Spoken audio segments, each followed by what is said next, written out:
So guys, जैसा कि हमने पिछले एपिसोड में देखा कि जेंग लो बिंग क्वान से लड़ रहा था, लेकिन लो बिंग क्वान बहुत ज्यादा पावरफुल था, इसलिए जेंग उसे हरा नहीं पाता और वहां से भागने की कोशिश करता है। लेकिन बिंग क्वान ने जेंग को पकड़ लिया था। पर तभी जी लेंग जेंग को किडनैप करके अपनी केव में लेकर आ गया। जी लेंग अपने वेपन एईए को रिफाइन करने के लिए जेंग की एनर्जी का यूज करके जेंग का स्टेचू बना देता है, जिससे कि अब जेंग अपने कॉन्शियसनेस स्पेस में चला जाता है, जहाँ अजूरा ड्रैगन उसकी हालत देखकर बहुत परेशान था। इस एपिसोड की शुरुआत में हमें जी लेंग की स्टोरी दिखाई जाती है। बहुत सालों पहले फेंटियन डायनेस्टी के ईस्टर्न रीजन में इंसानों के ऊपर डिमंस अटैक कर रहे थे। वो बार बार इंसानों के ऊपर अटैक करते और उन्हें मारते थे। उस वक्त जी लेंग एक वेपन रिफाइनर था, जो अमीर लोगों के लिए वेपन्स बनाकर उन्हें बेचता था और अपनी फैमिली का गुजारा करता था। हमें जी लेंग का घर दिखाया जाता है, जो जंगल के बीच था और लकड़ी का बना हुआ था। उस घर में जी लेंग अपनी वाइफ और अपने न्यू बॉर्न बेबी के साथ रहता था। उस वक्त जी लेंग एक इंसान हुआ करता था। उसने सोर्ड मास्टर के ऑर्डर पर एक सोर्ड बनाई, जिसका नाम उसने कर्मा फायर सोर्ड रखा। जी लेंग उस सोर्ड को डिलीवर करना चाहता था, क्योंकि सोर्ड की डिलीवरी के बाद ही उसे पैसे मिलते, जिससे वो अपने घर में कुछ खाने के लिए ला सकता था। जी लेंग अपनी बनाई हुई सोर्ड को डिलीवर करने के लिए जाने लगता है, लेकिन तभी जी लेंग की वाइफ उसे कहती है कि बाहर कुछ तेज बर्फबारी हो रही है, इसलिए अभी बाहर जाने में बहुत खतरा है। लेकिन जी लेंग उसकी वाइफ से कहता है कि घर में खाने के लिए कुछ नहीं है, इसलिए मुझे आज ही इस शॉट को डिलीवर करना होगा। यह कहकर जी लेंग वहाँ से चला जाता है। वो बर्फ के तूफान को झेलता हुआ वहाँ पहुँच जाता है, जहाँ उसे शॉट डिलीवरी करनी थी। लेकिन जिसने वो शॉट बनाई थी, उसके गार्ड्स शॉट्स को खरीदने से मना कर देते हैं और जी लेंग को अपने मास्टर के पास नहीं जाने देते। जी लेंग उनसे कहता है कि यह शॉट आपके मास्टर ने डेमन से लड़ने के लिए बनाई थी और मैंने इसे बनाने में बहुत मेहनत की है। अगर आज इसे नहीं खरीदोगे तो मेरी फैमिली भूख से मर जाएगी। जी लेंग उनसे बहुत विनती करता है कि वो उसकी शॉट खरीद ले, लेकिन वो जी लेंग को यह कहकर मना कर देते हैं कि एक छोटे स्टेटस वाले इंसान के द्वारा बनाई हुई चीज को खरीदकर उनके मास्टर की फैमिली का स्टेटस नीचे गिर जाएगा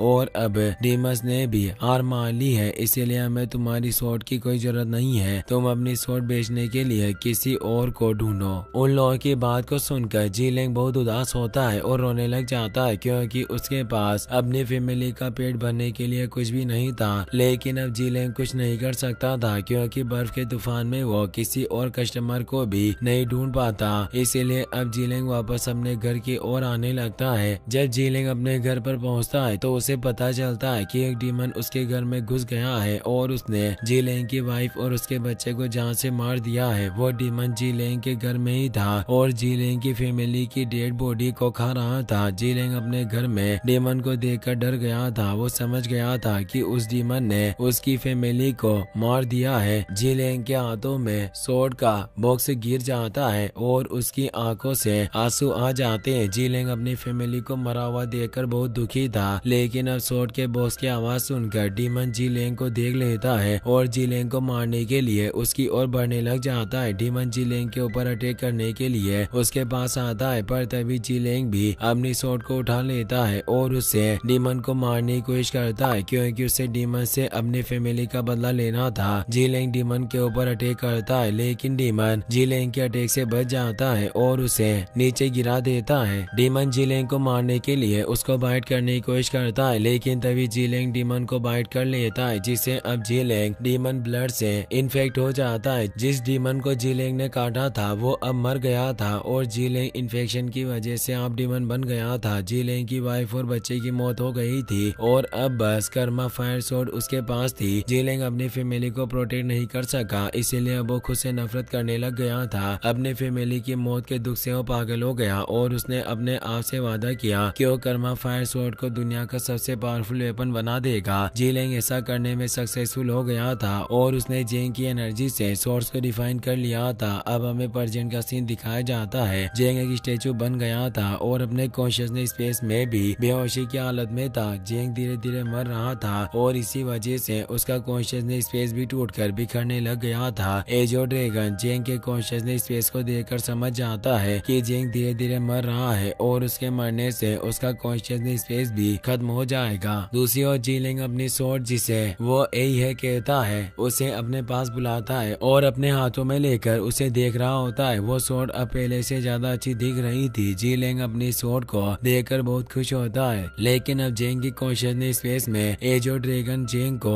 बचाने का फैसला करता है। एजो ड्रैगन जेंग को चाटता है और फिर उसे निगल जाता है, जिससे अब एजो ड्रैगन जेंग की रियल बॉडी को कंट्रोल कर सकता था। एजो ड्रैगन के जेंग को निगलते रियल वर्ल्ड में जेंग का स्टेचू टूटने लगता है और वहाँ ब्लास्ट होता है, जिससे जेंग फिर से जिंदा हो जाता है। लेकिन अब जेंग की बॉडी के अंदर जेंग नहीं था, बल्कि एजो ड्रैगन जेंग की बॉडी को कंट्रोल कर रहा था। ब्लास्ट होता देखकर जीलेंग चौंक जाता है। उसे समझ नहीं आ रहा था कि उसकी केव में क्या हो रहा है, क्योंकि एजो ड्रैगन वहाँ गया था, जिससे जीलेंग की पूरी केव हिलने लग गई थी और चट्टानें टूटकर नीचे गिर रही थी। अब एजो ड्रैगन जमीन के अंदर से बाहर निकलता है और जीलेंग के सामने जाकर अपना मुंह खोलता है। एजो ड्रैगन के मुंह के अंदर जेंग था, जो ड्रैगन के कंट्रोल में था। ड्रैगन जीलेंग से कहता है कि अगर तुम जेंग को मारना चाहते हो तो तुम्हें पहले मेरी इजाजत लेनी होगी। ये कहकर ड्रैगन जेंग के जरिए अपनी पावर्स दिखाता है। जीलेंग जेंग की पावर्स देखकर बहुत खुश होता है। वो कहता है कि मुझे नहीं पता था कि तुम्हारी बॉडी में इतनी एनर्जी होगी, लेकिन अब मुझे पता चल गया है, इसलिए मैं तुम्हारी एनर्जी से अपनी स्वॉर्ड को और ज्यादा पावरफुल बनाकर उसे इमॉर्टल बना दूंगा, जिससे यही है एक डिवाइन वेपन बन जाएगी। जीलेंग कहता है कि मुझे परवाह नहीं है कि तुम कौन हो और मैं उन सभी को मार दूंगा जो मुझे रोकने के लिए आएंगे। ये कहकर जीलेंग 10,000 हार्ट पियर्सिंग टेक्निक का यूज करके जेंग के ऊपर अटैक कर देता है, जिससे वहाँ स्वॉर्ड के बहुत सारे क्लोन्स अपीयर हो जाते हैं। सभी स्वॉर्ड एक साथ जेंग के ऊपर अटैक करती है, लेकिन कोई स्वॉर्ड जेंग को टच नहीं कर पाती और जेंग एक ब्लास्ट करके सभी स्वॉर्ड को रिटर्न फेंक देता है। लेकिन अब जीलेंग फिर से जेंग के ऊपर अटैक करता है और जेंग जीलेंग के सभी अटैक से बच जाता है। जीलेंग स्वॉर्ड से जेंग के ऊपर अटैक करता है, पर जेंग उन स्वॉर्ड को अपने मुंह से दबाकर तोड़ देता है। इसलिए अब जीलेंग स्वॉर्ड के सभी क्लोन को फिर से स्वॉर्ड में शामिल कर लेता है और 18 अर्थ एनिहिलेशन मुंह से जेंग पर अटैक कर रहा होता है। लेकिन तभी जेंग जीलेंग के ऊपर अटैक कर देता है। जीलेंग जेंग के पहले अटैक से बच जाता है, लेकिन दूसरे अटैक से नहीं बच पाता। जेंग जीलेंग के ऊपर एक साथ बहुत सारे अटैक करता है और उसे दूर फेंक देता है। लेकिन तभी जीलेंग अपनी स्वॉर्ड से जेंग के ऊपर अटैक करता है और उसकी चेस्ट में अपनी स्वॉर्ड घुसा देता है। पर एजो ड्रैगन यही चाहता था, वो स्वॉर्ड को पकड़ लेता है और उसकी कुछ पावर्स को अपने अंदर ले लेता है। इसके बाद जेंग जिसे एजो ड्रैगन कंट्रोल कर रहा था, वो एक पोर्टल बनाता है। जीलेंग समझ गया था कि जेंग उनकी स्वॉर्ड्स की पावर्स वापस लेना चाहता है, इसीलिए वो स्वॉर्ड्स को उसकी चेस्ट से निकाल लेता है। लेकिन अब जेंग उस स्वॉर्ड को अपनी ओर अट्रैक्ट करता है और जीलेंग उसे नहीं रोक पाता। एजो ड्रैगन पोर्टल के जरिए स्वॉर्ड की पावर्स फिर से जेंग की बॉडी में डालने लगता है। स्वॉर्ड के अंदर बहुत ज्यादा पावर्स थी, इसीलिए अब जेंग विसेरा रिफाइनमेंट के लास्ट स्टेज पर पहुंच जाता है और उसकी पावर्स अपग्रेड हो जाती है। दूसरी ओर ड्रैगन कंट्रोल जेंग जीलेंग के ऊपर अटैक करता है और उसे खत्म कर देता है। साथ ही अब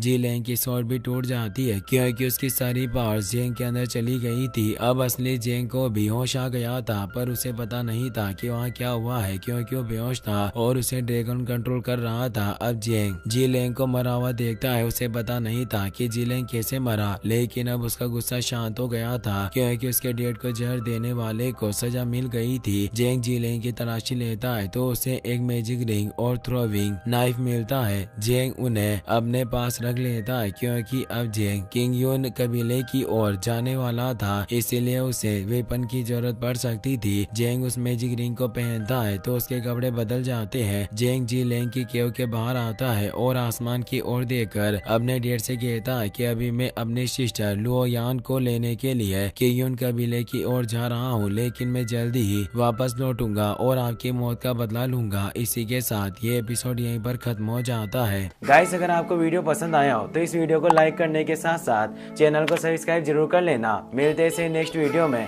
थैंक्स फॉर वॉचिंग।